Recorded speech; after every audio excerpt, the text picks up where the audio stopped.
ఈ దినవాక్య ధ్యానాంశం. మంచోడిని చేరదీస్తే, దిక్కులేని వాడని ఎర్రగా బుర్రగా ఉన్నాడని చేరదీసి ఇంటిలో చేర్చుకుని నా ఇంటి మీద పెత్తనం ఇస్తే ఇంతటి దారుణానికి ఒడిగడతాడా? నేను ఇంటిలో లేని సమయం చూసి నా భార్యనే చెరబోతాడా? చిచ్చి పాపాత్ముడు! ఇటువంటి వాడు మనుషుల మధ్య ఉండకూడదు, తగిన శిక్ష పడాల్సిందే. ఫలితం ఆ కుర్రోడికి కఠిన కారాగార శిక్ష. ఆ జైల్లో ప్రతి ఒక్కరూ, అరే చూడ్డానికి హీరోలా ఉన్నావు, ఇదేం పాపిష్టి పని, నిన్ను చేరదీసి కడుపు నిండా భోజనం పెట్టిన నీ యజమాని భార్యను పాడు చేయడానికి నీ మనసు ఎలా వచ్చింది?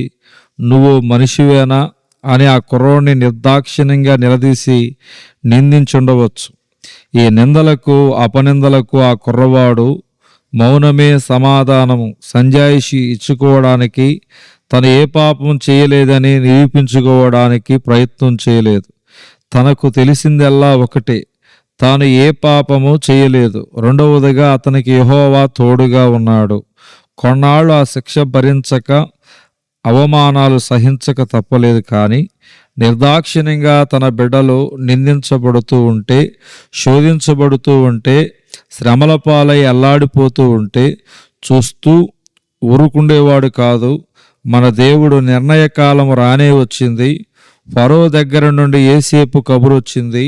ఫరోకు వచ్చిన కలభావమును యోసేపు దేవుని సహాయంతో చక్కగా చెప్పడం, దాని ప్రతిఫలము యోసేపు అతి చిన్న వయసులోనే ఐగుప్తునకు ప్రధానమంత్రిగా నియమించబడటం అంతా ఒక్క రోజులోనే జరిగిపోయింది. ఆదికాండం 39వ అధ్యాయము 1-23 వచనాలకు. ప్రియ స్నేహితుడా, తోటి సేవకుడా, నిష్కారణముగా యోసేపు సొంత వారి చేత ద్వేషించబడ్డాడు. పగటి కలలు కనేవాడని హేళన చేయబడ్డాడు. గోతిలో త్రోయబడ్డాడు. ఆఖరికి ఓ బానిసగా అమ్మివేయబడ్డాడు.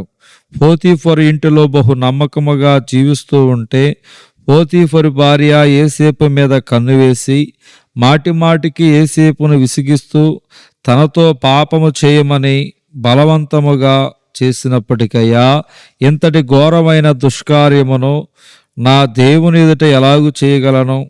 అక్కడ నుండి పారిపోగా తన కోరిక నెరవేరలేదనే పంతంలో పోతీఫరు భార్య యోసేపు మీద నిందలు వేసి చెరసాల పాలు చేసింది. కానీ ఇక్కడ మనం గమనించవలసిన విషయం, యోసేపు గురించి ఎవరు ఏమనుకున్నా, ఎవరు ఎంతగా నిందించినా దేవుడు యోసేపును హెచ్చించటం మానలేదు, ప్రధానమంత్రిని చేయక మానలేదు.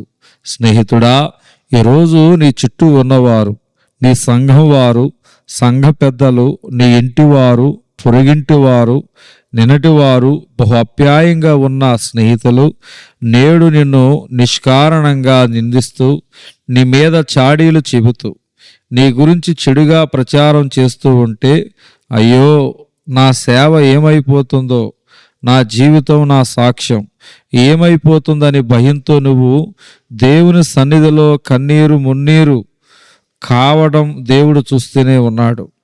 అధైర్యపడకు. దేవునికి అన్నీ తెలుసు. వారు ఏదో అన్నారని చెప్పి వారి నిందలను బట్టి నిన్ను దేవుడు తీర్పు తీర్చడు. బహుశా ఐగుప్తు దేశములో యోసేపు గురించి విన్నవారంతా చీ అని ఉండవచ్చు. కానీ దేవుడు నీతో ఉంటే ఎవరు ఏమైనా అనుకొనని, ఎంతగానైనా చెడుగా ప్రచారం చేయని, వారు ఏదో వాగారని, నిందించారని వారి మాటలు విని దేవుడు మనసు మార్చుకున్నటకు ఆయన నరుడు కాదు. ఐగుప్తులో యోసేపు గూర్చి ఎవరు ఏమనుకున్నా యోసేపుని దేవుడు హెచ్చింపక మానలేదు, ప్రధానమంత్రిని చేయక ఉండలేదు. ప్రపంచమంతా నీకు వ్యతిరేకమై నీకు విరుద్ధముగా మాట్లాడిన దేవుడు నీకు తోడుగా ఉంటే చాలు. నిన్ను ఎంతగా దీవించాలని, హెచ్చించాలని, వాడుకోవాలని ఆయన తలంచాడో అంతగా ఆయన హెచ్చిస్తాడు, దీవిస్తాడు, వాడుకుంటాడు. దానిని ఎవరు ఆపలేరు. కనుక సైతాను మాటలకు, వాడి మనుష్యుల నిందలకు కృంగిపోక, దేవుడు నీకిచ్చిన పనిని, ఉద్యోగాన్ని, సేవను, నీ కుటుంబాన్ని నమ్మకంగా కొనసాగించు. దేవుడిని మహిమపరచు. 1 పేతురు 5వ అధ్యాయం 10వ వచనం. కొంచెము కాలము శ్రమ పొందిన తర్వాత తానే మిమ్మును పూర్ణులుగాను చేసి స్థిరపరిచి బలపరచును. దేవుడు ఈ దిన వాక్య ధ్యానం దేవుడు దీవించును గాక. ఆమేన్.